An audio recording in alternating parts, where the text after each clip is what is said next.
Hello friends, आज हम discuss करेंगे माइनर्स एंड को फैक्टर्स। ओके, चलो। माइनर मीन्स इसकी डेफिनेशन क्या है ये पहले हम डिस्कस करेंगे। डेफिनेशन ये है कि removing the entries of column and row containing the given element of determinant and keeping the serving entries as they are yields determinant called the minor of the given element.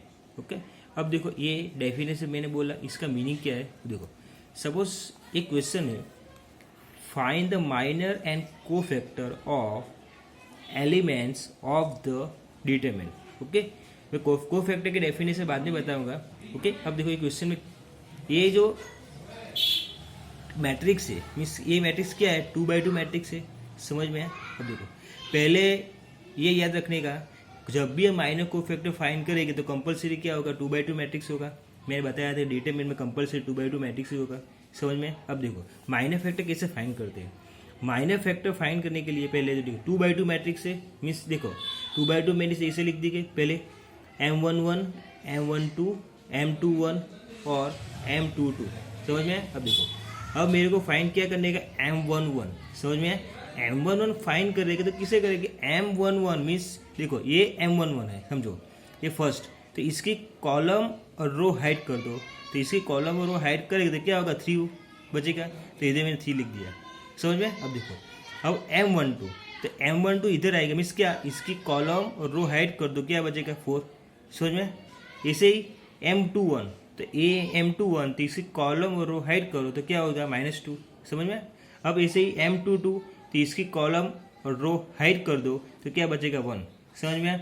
Simple technique, ऐसे याद नहीं रखे तो कैसे याद रखे। देखो simple, ये इसका M11 फाइंड करेंगे तो सिंपल लॉजिक, ये 1 है तो इसकी अपोजिट वैल्यू लिख दो। समझ में? देखो M12 तो -2 की वैल्यू अपोजिट वैल्यू 4, ऐसे भी याद रख सकते हैं। समझ में? क्लियर? इसको हम बोलते हैं माइनर एलिमेंट्स। सीधा समझ में? क्लियर? चलो, अब मैं समझाता हूँ को फैक्टर। देखो, को फैक्टर की डेफिनेशन पहले मैं बोलता हूँ कि को फैक्टर की डेफिनेशन क्या है। देखो, को फैक्टर मीन्स ऐसे बोलते हैं, ये पहले मैंने एलिमेंट लिख दिया A11, A12, A21, A22, इधर समझ में आएगा क्यों, ये 2x2 मैट्रिक्स है, पहले मैंने इसे लिख दिया। समझ में? अब देखो कि को फैक्टर की डेफिनेशन क्या है। तो देखो, को फैक्टर की डेफिनेशन ऐसे ही है, if we multiply the minor of element, if क्या बोला मैंने, if you multiply the minor of element by -1:i + j, where I is the number of row and j is the number of column containing element, then we get the cofactor of the element। समझ में? अब देखो इसका definition का meaning क्या है। देखो, cofactor means A11, A12, A21, A22, इधर समझ में? अब देखो, अब कैसे फाइंड करते हैं। तो देखो, ये A11 लिखा तो A1 कैसे फाइंड कर। देखो, A11 इज इक्वल टू -1, तो A11 is equal to -1 + 1 + 1 means I1 और J1, तो 1 + 1 क्या होगा, -1² इंटू 3 मीन्स ये जो M11 है इसको मल्टीप्लाई कर दो। समझ में? तो -1² 1 इंटू 3 क्या होगा, 3। क्लियर? अब देखो, अब A12 तो क्या होगा, देखो -1 I मीन्स 1 और J मीन्स 2, ऐसे लिख देंगे। मतलब -1 + 2, ये 4 कैसे होगा, किसे है 4, ये जो माइनर एलिमेंट है 4, ये माइनर एलिमेंट इधर लिख देने का। समझ में? ये इसका आंसर आएगा -4। क्लियर? ऐसे ही A21 फाइंड करेंगे। देखो -1 2 + 1 में इधर ये 2 1 इसको प्लस कर दिए। समझ में? मीन्स ये फॉर्मूला मैंने अप्लाई की को फैक्टर फाइंड करने के लिए। ऐसे ही A21 आंसर आ गया 2। क्लियर? ऐसे ही A22 फाइंड करेंगे। देखो A11 कैसे आया, जो माइनर एलिमेंट इधर मैंने फाइंड किया था इसको मल्टीप्लाई कर दो। समझ में? अब देखो, अब क्या होता है, ये जो मैंने फाइंड किया को फैक्टर, ये लॉन्ग मेथड है। समझ में है? क्लियर? एक बार समझना जरूरी है, पर एग्जाम हम ऐसे ही नहीं करेंगे। देखो एग्जाम में मैंने क्या किया, सिंपल मेथड। देखो, अब को फैक्टर हम फाइंड करें तो सिंपल मेथड मैंने क्या किया। देखो जब भी को फैक्टर फाइंड करेंगे तो ये जो माइनर एलिमेंट है, ये माइनर एलिमेंट जो है वही आएगा। को फैक्टर का मीनिंग क्या है? ओनली साइन चेंज होगा। क्या होगा? Only sign change. इतना याद रखने का। आंसर तो वही होगा, वो ओनली साइन चेंज। क्लियर? तो देखो कैसे होगा, देखो ये जो माइनर एलिमेंट है इसका साइन चेंज मीन्स क्या? देखो ऐसे, इधर होगा प्लस, इधर होगा माइनस, इधर होगा माइनस, इधर होगा प्लस। कैसे याद रखें? देखो डायगोनल में प्लस, इधर डायगोनल में माइनस, ऐसे हम याद रखेंगे। समझ में आया? डायगोनल में प्लस तो इधर ये होगा माइनस। क्लियर? इसे हम याद रखेंगे। मीन्स देखो क्या होगा, इधर 3 है तो मैंने क्या बोला, इधर प्लस मीन्स प्लस, तो इधर आंसर होगा 3। अब देखो मैंने क्या बोला, इधर क्या है? माइनस। समझ में? तो देखो माइनस मीन्स देखो कि क्या होगा, समझो क्या होगा। देखो ये 4 है। क्लियर? तो इधर मैंने क्या बोला, ये साइन होगा माइनस। समझ में आया? क्लियर? इधर मैं -4 लिख दिया, इधर माइनस तो क्या होगा, इधर माइनस, इधर क्या है -2 है। समझ में आया? मैंने क्या बोला, इधर माइनस आना चाहिए तो माइनस माइनस प्लस, इधर होना प्लस तो प्लस और मिस। इसे मीन्स क्या है, को फैक्टर में ओनली साइन चेंज होना चाहिए। क्या होना चाहिए? Only sign change. इतना याद रखने का। क्लियर? इतना अब देखो इतना समझ में आया? चलो अब दूसरा क्वेश्चन देखो, 3, 5, -4, 7 देन फाइंड द को फैक्टर एंड माइनर। क्लियर? अब देखो तो मैंने कैसे फाइंड किया कि माइनर फैक्टर हमको फाइंड करने का है। क्या फाइंड करने का है? माइनस, माइनर एंड को फैक्टर। तो ये मैंने डायरेक्ट कर दिया। तो मैंने बोला कि माइनर फैक्टर हमको फाइंड करने का है, तो क्या करेंगे, माइनर फैक्टर मीन्स फर्स्ट, तो फर्स्ट इधर फर्स्ट का एलिमेंट फाइंड कर क्या होगा, इधर फर्स्ट का, तो इसको कॉलम और हाइड कर दो मीन्स क्या होगा 7। अब इधर फाइंड करेंगे तो क्या होगा, देखो इसकी कॉलम और रो हाइड कर दो तो क्या होगा, सॉरी इस इधर फाइंड करेंगे तो इसकी कॉलम और रो हाइड कर दो क्या होगा 5। Simple logic. मैंने क्या बोला था, जब भी वो एलिमेंट फाइंड कर दी इसका अपोजिट वैल्यू लिख दो। समझ में? इतना होगा माइनर फैक्टर। क्लियर? अब फाइंड करेंगे को फैक्टर। तो को फैक्टर मैंने बताया, को फैक्टर का आंसर वही आएगा, बट क्या होगा, only sign change. Sign change कैसे करेंगे, डायगोनल में ऐसे ही एज इट इज। क्लियर? इसकी खाली साइन चेंज कर, देखो माइनस हो तो प्लस, प्लस हो तो माइनस, ये डायरेक्ट आंसर है। हम एग्जाम में ऐसे ही करेंगे डायरेक्ट, क्योंकि वो क्या है, वो एमसीक्यू में पूछते हैं, लॉन्ग में नहीं पूछते। समझ में? इतना क्लियर? समझ में? इतना चलो अब हम देखेंगे माइनर और को फैक्टर 3/3 मैट्रिक्स का माइनर को फैक्टर समझिए। इतना समझ में? तो अब देखो सिंपली माइनर और को फैक्टर 3/3 मैट्रिक्स से कैसे फाइंड करेंगे, देखो सिंपल ये फाइंड द माइनर एंड को फैक्टर 261 -305 54 -7।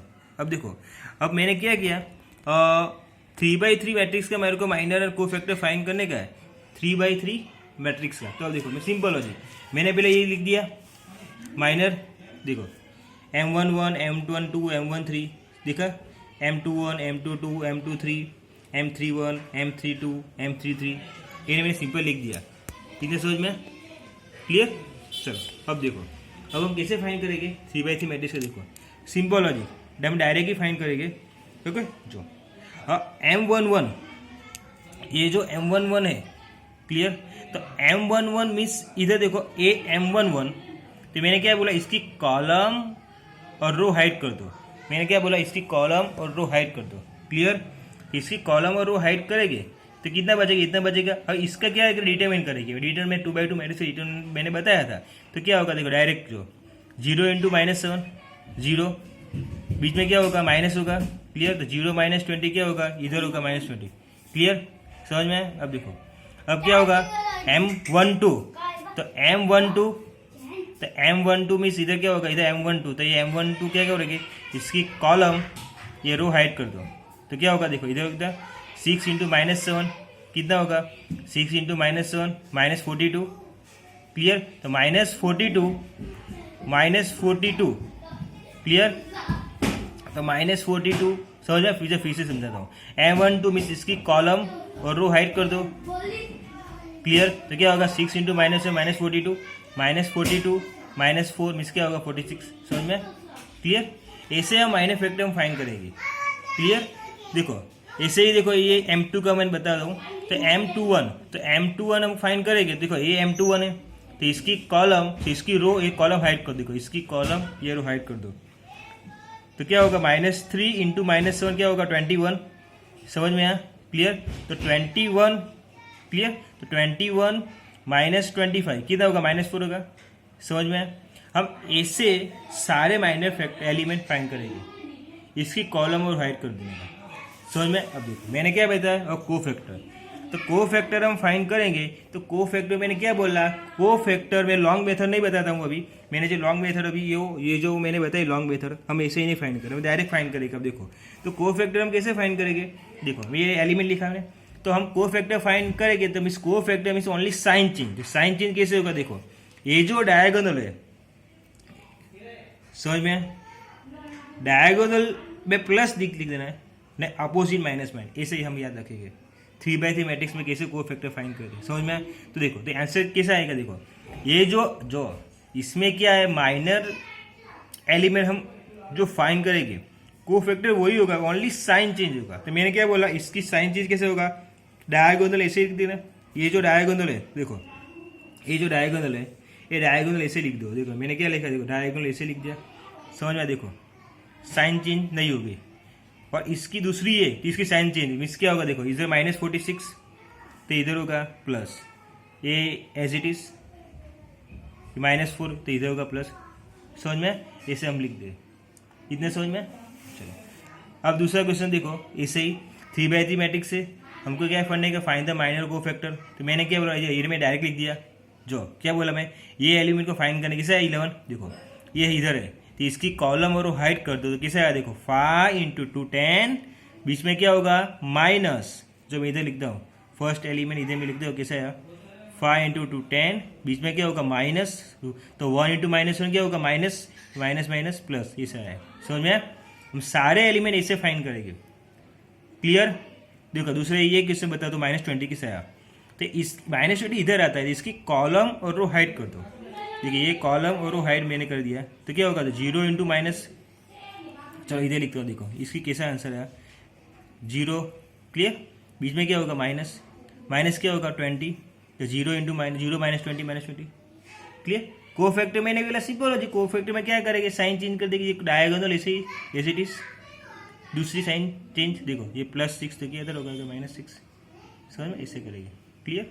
चलो अब देखो इतने समझ में क्लियर, ये होगा माइनर और कोफैक्टर। क्लियर? अब ये जो टॉपिक है ये टॉपिक समझो, ये टॉपिक मैंने क्या बोला, ये टॉपिक भी इम्पोर्टेंट है एमसीक्यू के लिए। देखो using the cofactor of element of second row, using the क्या बोला, cofactor of element of second row, evaluate delta is equal to determinant 538 201 123। अब देखो ये क्वेश्चन ध्यान से समझना है, वो इम्पोर्टेंट टॉपिक है। जब भी हम कोफैक्टर फाइंड करेंगे एलिमेंट ऑफ सेकंड रो इसे लिखेंगे तो इसका सॉल्यूशन कैसे करें, देखो ये क्वेश्चन सब सारे बच्चे बहुत गलती करते हैं। देखो तो कैसे करना है, देखो using the cofactor of element of second row इसे क्वेश्चन लिखते हैं तो ऐसे क्वेश्चन क्या लिखे, सेकंड रो, तो मीन्स सेकंड रो ये इधर आएगा, तो सेकंड रो में कैसे लिखते, सेकंड रो मीन्स इधर क्या होगा A21 होगा, तो A21 तो इसे लिख दीजिए। ये क्वेश्चन समझो, A21 तो इधर A21 इधर कैपिटल A21, ये कैपिटल A21 क्या है मैं बाद में समझा दूँ, इधर क्या होगा A22 तो इधर A22 और कैपिटल A2 इसे लिख देने का, प्लस A23 इधर लिख दें A23। क्लियर? अब देखो और A21 मीन्स क्या, A21 मीन्स सिंपल एलिमेंट, तो इधर 2 लिख दिया। और A21 क्या है, देखो मैंने इधर समझा दूँ कि A21 क्या है, A21 मीन्स कोफैक्टर, तो A21 के कोफैक्टर क्या कर देगा, इसको हालम सॉरी रो और कॉलम हाइड कर दो, तो 3 × 3 क्या होगा 9। समझ में आया? 9 - 16, देखो इधर क्या होगा 9 - 16। समझ में आया? तो 9 - 16 कितना होगा -7। समझ में आया? पर मैं क्या बोला, A21 तो A21 कोफैक्टर है, मीन्स इधर साइन चेंज होगी। मैंने बोला 3/3 में डायगोनल में प्लस, तो इधर क्या होगा माइनस, तो इधर क्या होगा माइनस होगा, तो माइनस माइनस प्लस, ये ऐसे करेंगे। क्लियर?